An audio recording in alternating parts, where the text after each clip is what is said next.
नमस्कार साथियों, मैं गोल्डी बरेजा।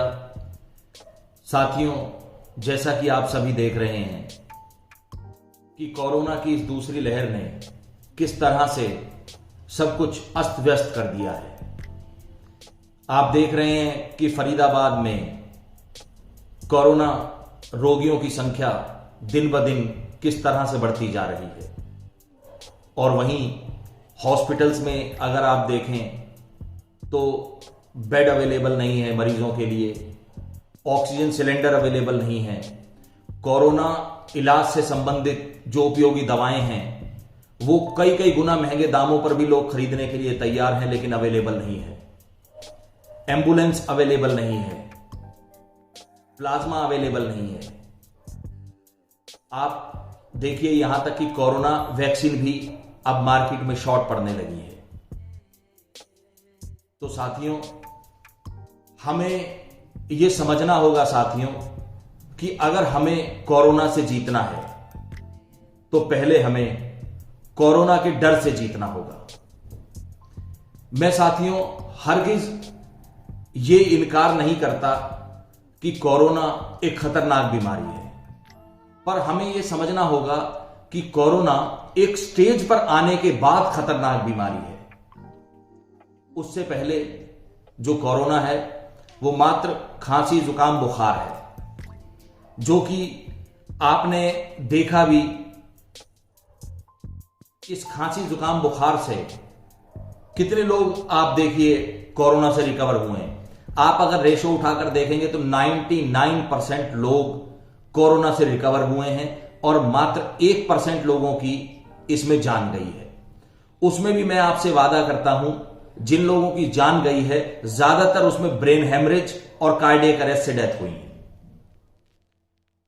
तो साथियों, हमें यह समझना होगा कि क्या कारण है। अब हम शहर में रहते हैं, हम शहरी आबादी में रहते हैं। अगर हम जहां रहते हैं हम उसके आसपास ही अगर देखेंगे, हम स्लम एरिया में चले जाएं या गांव में चले जाएं, तो वहां हम देखेंगे कि वहां पे जो कोरोना के केसेस हैं वो बहुत कम है, हमारे कंपैरिजन में बहुत कम है, और डेथ रेट तो शायद ना के बराबर है।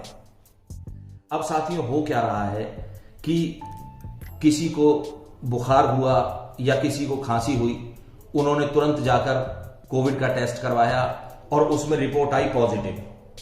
अब रिपोर्ट पॉजिटिव आने के बाद 50% मेंटली स्ट्रेस आदमी को हो जाता है कि हाय मुझे कोरोना हो गया। वो कोरोना जो अब तक मैं सुनता आ रहा था वो कोरोना मुझे हो गया।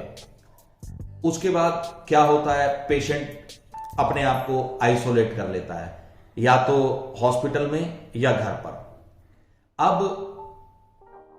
आइसोलेट होने के बाद जो पेशेंट होता है उसके पास अपना वक्त, अपना समय बिताने के लिए सिर्फ दो ही साथी उसके होते हैं, एक तो टीवी और दूसरा अपना मोबाइल फोन।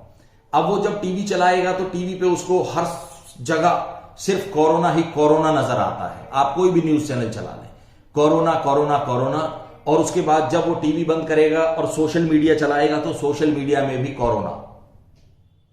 कोरोना से ये हालात हो गए, इतने पेशेंट आए, इतनी मौतें हो गई, शमशान घाट में जगह नहीं है। तो साथियों, इससे क्या होता है कि 50% तो मेंटली स्ट्रेस आदमी को वैसे ही था, फिर वो आइसोलेट हुआ। आइसोलेट मतलब अकेला हो गया। अकेले होने के बाद 30% स्ट्रेस उसका और ज्यादा बढ़ गया, क्योंकि उसने जहां भी देखा वहां कोरोना। अब 80% स्ट्रेस माइंड में रखने के बाद एक अकेला आदमी, साथियों ब्रेन हेमरेज क्यों नहीं होगा, कार्डियक अरेस्ट क्यों नहीं होगा, जब माइंड में इतना स्ट्रेस होगा। और साथियों, हम जानते हैं और सुनते पढ़ते भी आए हैं, और हम इस चीज के इस तमाम एग्जाम्पल्स भी हैं कि मन के हारे हार है और मन के जीते जीत। आपका दिमाग जैसा सोचने लगता है आपका शरीर वैसा होने लगता है।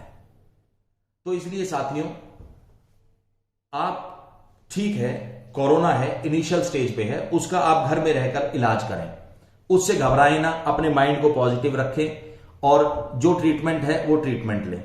कोरोना का कोई स्पेसिफिक अलग से कोई ट्रीटमेंट नहीं है, सारा ट्रीटमेंट सिम्टमिक है। आप जानते हैं, खांसी जुकाम बुखार, अब यही गांव में क्या हो रहा है, लोग टेस्ट नहीं करवाते, वो खांसी जुकाम बुखार की दवाई लेते हैं, वो मेंटली स्ट्रेस नहीं होते और वो 5 दिन में 10 दिन में रिकवर कर जाते हैं।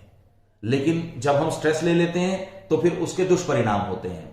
और यही कारण है, इस पैनिक की वजह से, जो पैनिक क्रिएट हुआ है, इसी की वजह से आज आप देखिए जितना भी ये कोरोना की वजह से जो अव्यवस्था फैली है, ये अव्यवस्था जिम्मेदार है जो अब होने वाली मौतें होंगी उसके लिए, कोरोना नहीं।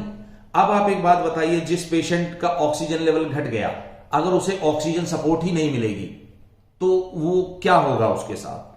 अब एक पेशेंट है, उसे वेंटिलेटर की जरूरत है, अगर वेंटिलेटर ही अवेलेबल नहीं होगा और वो पेशेंट अलग अलग हॉस्पिटल्स में बेचारा घूमता रहेगा, इधर उधर फोन करने में टाइम बिताता रहेगा, तो उस पेशेंट के साथ क्या होगा आप भी समझ सकते हैं। तो इसलिए साथियों, मैं सिर्फ इतना कहूंगा कि आप पॉजिटिव रहें, कोरोना से डरे नहीं, कोरोना से लड़ें, एहतियात बरतें।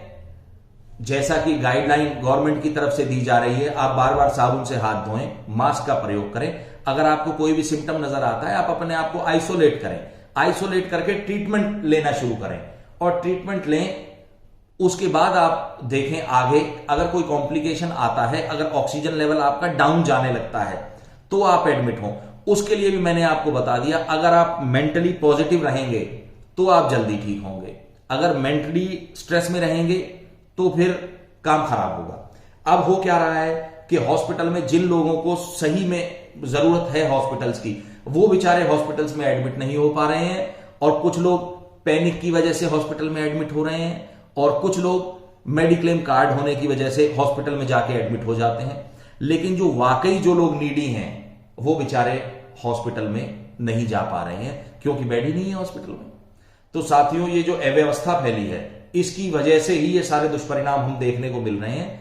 साथियों, पॉजिटिव रहें, सिर्फ मास्क का उपयोग करें, अपने आप को आइसोलेट करें, बार बार साबुन से हाथ धोएं, सोशल डिस्टेंसिंग रखें और मेंटली रिलैक्स रहें, म्यूजिक सुने, गाने देखें और दूसरों को भी मोटिवेट करें, दूसरों का मनोबल ना गिराएं और खामा-खा की अफवाहों पे कम से कम ध्यान दें। और मैं सभी दर्शकों को भी कहना चाहूंगा कि प्लीज कोई भी व्हाट्सएप पे मैसेज आता है उसको आगे जब तक पास ऑन ना करें जब तक कि आप उसको वेरीफाई नहीं कर लेते। जब हम कोरोना से लड़ेंगे तो हम कोरोना से जीतेंगे, डरने से हम कोरोना पे जीत कभी हासिल नहीं कर सकते। तो इसीलिए मैं आप सभी से बस इतना कहूंगा कि आप लोग सभी लोग स्वस्थ रहें, निरोगी रहें। जय हिंद, जय भारत, धन्यवाद।